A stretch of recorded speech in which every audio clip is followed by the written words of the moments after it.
সুপ্রভাত বন্ধুরা, তোমরা সব কেমন আছো? আমরা মোটামুটি ভালো আছি। তো আশা করি তোমরাও খুব ভালো আছো। তো দেখো, আজকে ছিল শনিবার। তো সকাল সকাল ঘুম থেকে উঠে যেরকম বাসি কাজ থাকে প্রতিদিনের, তো সেই কাজগুলো সেরে একদম চলে এসেছি রুটি বানাতে। কারণ এখন কয়েকদিন প্রায় যাবৎ আমরা রাত্রে মুড়ি খাচ্ছি আর সকালে রুটি খাচ্ছি।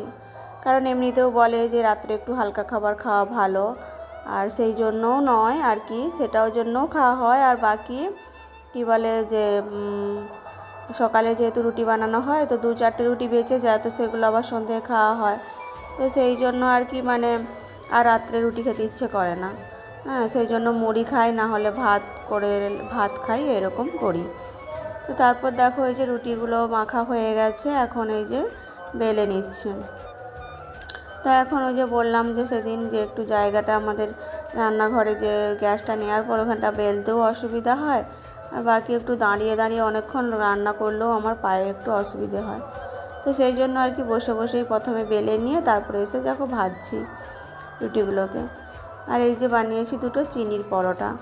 হ্যাঁ, চিনির পরোটা না খুব খেতে ভালো লাগে। তোমরা কি কেউ চিনির পরোটা খেয়েছো? আমাদের আগে খেতাম ছোটোবেলায়, তো তারপরে আর কখনো বানানো হয়নি। তো সেদিন হঠাৎ করে তো সেই কথাগুলো মনে পড়লো যে একটু বানাই, তো সেই জন্য বানিয়ে দিলাম ছেলে মেয়েকে। তো ওরা বললো খুব ভালো হয়েছে, আর পরে যেন আরও বানাই। তো সেই জন্য আবার আজকেও বানালাম, খুব ভালো লাগছিলো খেতে। আমার নিজের জন্য একটা বানিয়েছিলাম। তো তারপর দেখো এই যে সকাল সকাল কেমন চা আর রুটি নিয়ে বসে পড়েছি খেতে। তো তিনজনে একদম খাবো, তো ছেলেকে আলাদা একটা থালায় দিয়ে দিয়েছি, আমি একটা থালায় নিয়েছি। তারপর চা খাওয়া হয়ে যেতে চায়ের বাসনগুলো ধুয়ে নিয়েছিলাম, ধুয়ে নিয়ে তারপর চলে এসেছি দেখো সবজি কাটতে। আজকেও মেয়ের পরীক্ষা আছে, তো সেই জন্য যাব। তো সেই জন্য সবজিগুলো কেটে ধুয়ে গোছ করে রেখে গেলে, হ্যাঁ, আজকে যেহেতু আধ ঘন্টার পরীক্ষা, 12টাকে 12টা নয়, 12টায় আরম্ভ হবে, 12:30টাকে বাড়ি চলে আসবো। তো 12:30টার সময় এসে রান্না চাপালে মোটামুটি 1:10-15কে রান্না কমপ্লিট হয়ে যাবে, আর খাওয়া হয়ে যাবে টাইমে। তো সেই জন্য সবজিগুলো আর কি কেটে নিচ্ছি আগেই। হ্যাঁ, কারণ কি বলো তো, নাহলে কদিন আমি রান্না করে যাচ্ছিলাম স্কুলে, আর এসে একদম ভাত কি বলবো, সে যেন ফ্যাচ ফ্যাচ করছে, জলসা লাগছে, আর তরকারিটা সবজি কোনো কিছুই যেন ভালো লাগছে না মুখে। তো সেই জন্য আজকে ভাবলাম যে খুব তাড়াতাড়ি রান্না করব না। তো দেখো, তারপর ওই যে সবজি কাটতে কাটতে মেয়ে ফুল তুলতে আসছিলো, তো বললাম যে জবা গাছটা যেহেতু নিচের দিকে ঝুলে গেছে, তো আমি একটু ধরে দিলে ও তুলতে সুবিধে হবে আর কি। কারণ এক হাতে পালি আছে ফুল তোলার, আবার এক হাতে করে টানতেও অসুবিধে হবে। তো সেই জন্য আমি ওকে ধরে ধরে দিলাম, আর ও তুলে নিল। আর তারপরে দেখো এই যে ছাদে চলে এসেছি একদম, এটা হলো বিকেলে। তো তারপর থেকে আর ভিডিও শেয়ার করা হয়নি। করব বলে ভেবেছিলাম, একটা জায়গায় গিয়েছিলাম, কিন্তু সেখানে গিয়ে যেই কাজে গেলাম সেই কাজটাই হয়ে গেছিলো, তো সেই জন্য আর দেখানো হলো না। তো তারপরে বিকেলবেলা দেখো কি ছাদে গিয়ে যে দেখানো হচ্ছে কি পরিমাণ সব আমাদের টবে ঘাস হয়েছে। এই কিছুদিন, এখনও দিন 4-5 আগেই আমি এগুলোকে কেটেছি, কিছুতেই কেটে তো ফেলছি, কিন্তু ওবড়ানো যাচ্ছে না জানো গোড়া থেকে। আর যতক্ষণ না গোড়া থেকে এগুলোকে ওবড়ানো যায় ততক্ষণ কিন্তু এরা এরকম হতেই থাকবে। হ্যাঁ, আর হচ্ছে যে সেই জন্য আজকে ভাবছি চেষ্টা করি দেখি ওবড়ানোর, কিন্তু পারলাম না। আজকেও কেটে সেই ফেলে দিয়েছি। তো আজ থেকে ভাবছি আর জল দেবো না, দেখা যাক কি হয়। হ্যাঁ, তো তারপরে দেখো যে ছাদরা ঝাঁটাতে চলে এসেছি। ছাদরাও তো মাঝে মাঝে ঝাঁটাতে হবে। আমি তো সময় পেলে বা শরীর যদি ভালো লাগে, যেহেতু আমার হাঁটু পায়ের একটু অসুবিধা আছে আর কি, আর কোমরেও অসুবিধা হয়, তো সেই জন্য আমি ভাবলাম যে সব দিন না ঝাড়ু মেরে একদিন ছাদরা ঝাড়ু মারতে।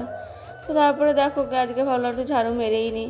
তো ছাদরা ঝাড়ু মেরে টেরে সেখানে এগুলো নোংরাগুলোকে গোছ করে সেগুলোকে বেলচাই করে তুলে তারপর সাইডের দিকে ফেলে দিলাম। তারপরে দেখো এই যে দোতলার উপরে যে আমাদের একটা রুম আছে না, সেই রুমটার সাইডের এটা দুয়ারটা, তো সেই দুয়ারটাও একদম ঝাড় দিয়েছি, কারণ এখানটা তো দমে চিক এই এটা সেটা করে পড়েছিল। তো সেগুলো ঝাড় দিয়ে দিলাম। ঝাড় দিয়ে তারপরে দেখো উনুনটা দেখো কীরকম আমাদের ফেটে গেছে। সেদিনে বৃষ্টিতে আমি চাপা দিয়েছিলাম গামলিটা, ওই যে লাল গামলিটা চাপা দিয়ে তার উপর একটা পিঁড়ি চাপা দিয়েছিলাম, তারপরেও ঝড়ে উড়িয়ে নিয়ে গিয়ে উনুনটা পুরো ভিজে গিয়েছিলো। তো সেই জন্য দেখো কেমন ফেটে গেছে। তো আজকে ভাবলাম যে একটু উনুনটা তাহলে লেপে দিই, বাকি কাজ তো হয়ে গেছে, আর লেপে দিয়ে তারপরে যদি চাপা দিয়ে রাখি মোটামুটি ভালো থাকবে। এখন যেহেতু বৃষ্টি হয়নি। তো দেখো বন্ধুরা, এই পেঁপেগুলো সবই পেকেছে। এই যে এটা একটা দেখছো একটু একটু হলুদ হয়ে আছে, দেখো পিছনটা দেখো, এই যে দেখছো এটাও কিন্তু পাকা, দেখে বোঝা যাচ্ছে না কিন্তু পাকা, এটাও মানে আধরাঙা আর কি, দেখেছো আধরাঙা এটাও। আর এটা তো একদমই দেখাই যাচ্ছে হলুদ হয়ে গেছে, দেখো এটাও কিন্তু পাকা। ও গড়িয়ে যাচ্ছিস কোথায়, হ্যাঁ থাক। তো দেখো এই যে এই 3টে পেঁপে আজকে পেরেছি, কালকে বাবা 2টো পেরে নিয়ে গেছে, আমিও কালকে একটা পেরেছিলাম। আর আজকে এই যে 3টে এই পাকা পেঁপে রাখছি, ওই কালকে কি আরও একটু পেকে যাবে তো তখন খাবো আর কি, বুঝছো। তো এই যে এটা চাপা দিয়ে রেখে দিই এখন, তাহলে কি বলো তো এটা বেশ একটু পাকো পাকো হয়ে যাবে, তখন খেতে খুব ভালো লাগবে, ঠিক আছে। তো তারপর দেখো ওই যে পেঁপেগুলো পেরেছিলাম, তো আমাদের পাশের বাড়ির একজন দেখছিল যখন পারি, তো তাকে জিজ্ঞেস করলাম খায় কি না, তো সে হ্যাঁ বললো। তো তার যাকে পাঠিয়েছে তার সাথে একটু গল্প করছিলাম, তখন দেখো যে দেউল মাস যাচ্ছে আজকে, যেহেতু বড় ভোগ ছিল, তো আজকে যাদের ঘরে ভোগ মোদা হবে তাদের বাড়িতে যাচ্ছে। তো জিজ্ঞেস করলাম একটা কাকাবাবু হয় যে কাদের বাড়িতে যাচ্ছ, তো সে আমাকে বলল। তো তারপর দেখো ওই বোনটার সাথে গল্প করে তারপরে সন্ধ্যা হয়ে গেছিলো, সন্ধ্যা টন্ধ্যা দেখানোর পর আমরা চলে গেলাম বাবার মন্দিরে। তোমরা তো সবাই জানো আমাদের বাড়ির সামনেই 1 মিনিট দূরেই মোটামুটি আছে আমাদের বাবা ভূতনাথের মন্দির। তো সেখানে মানে আজকে ছিল ধুনো-সেবা, কালকেও হয়েছিল কিন্তু কালকে আমরা আসিনি, আজকে এসেছি একটু ধুনো-সেবা দেখবো বলে।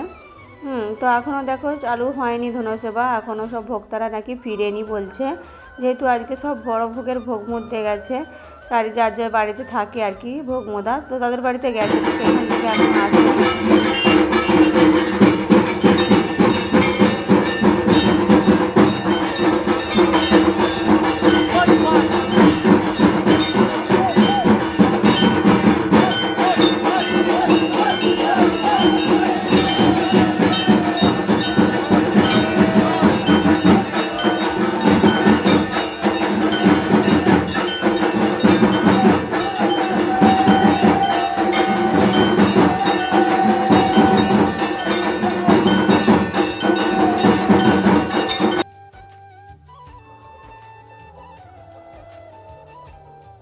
তো তারপর দেখো বন্ধুরা সবাই রেডি হয়ে দাঁড়িয়ে পড়েছে, কারণ এবারে শুরু হবে ধুনো-সেবা।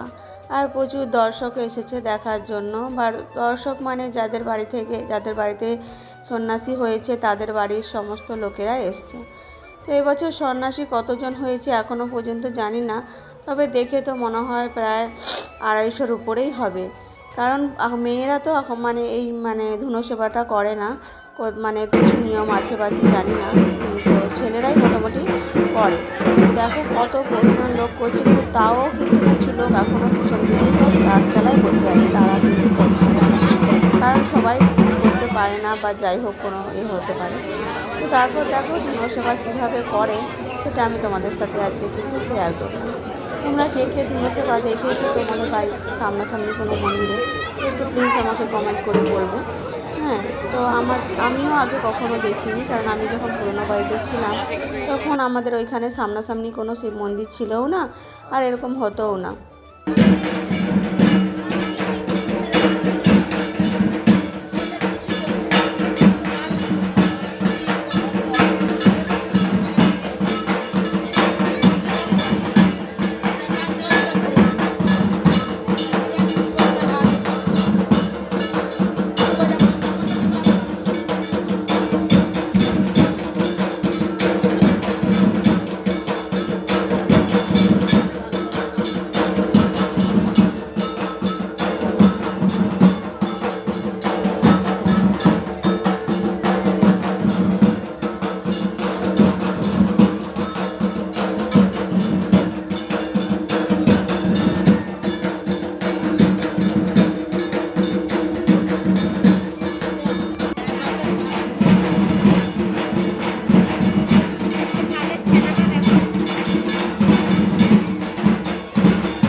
তারপর দেখো বন্ধুরা যে ধনুসেবা হয়ে গেছে, সবাই নাচানাচি করছে আর আমাদের এবারে বাড়ি ফেরার পালা। তো চলো টাটা, গুড নাইট, হরে কৃষ্ণ।